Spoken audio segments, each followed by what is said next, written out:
melawai. Memasuki pertengahan bulan Ramadan, saudara, warga ibu kota mulai berburu kue lebaran di Pasar Jatinegara, Jakarta Timur. Tingginya minat warga mencari kue kering khas lebaran membawa lonjakan pendapatan dan menjadi berkah bagi pedagang.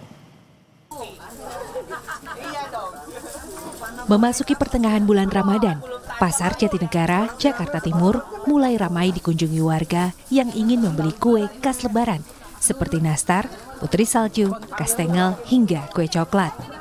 Kue-kue di pasar ini dibeli per kilogram.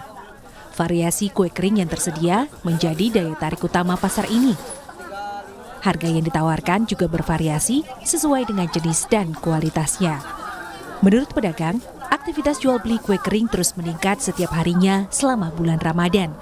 Pembeli datang untuk menyetok kue lebaran lebih awal sehingga pasar terlihat ramai sejak pagi hingga sore. Karena nanti kalau udah menjelang mendekat ya penuh ke satu dan harga juga mungkin takutnya agak udah berubah gitu. Beli kue apa namanya ini?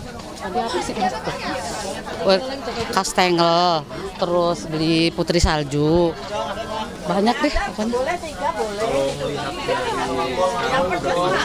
Iya, ini juga termasuk udah rame. Biasanya tadinya saya datang dari pagi, Mas. Paling diminati nastar sih. Ini kue keju sama putri salju itu paling utama. Kalau di sini sendiri dijualnya itu per kilo atau apa? Per kilo. Ada yang 200, ada yang 220, ada yang 240. Tergantung kualitas barang ya. Jadi memang untuk para pembeli ini biasanya mendekati dari Iya, terutama 10 hari mau lebaran. Nah, itu puncaknya ya. berapa besar itu peningkatannya? Bisa 60% lebih. Selain kue kering, toko-toko di Pasar Jatinegara juga menjual bahan baku pembuatan kue seperti mentega, tepung, baking powder, hingga toples aneka ukuran. Eril Wiranata, Jennifer Prapta, Kompas TV, Jakarta.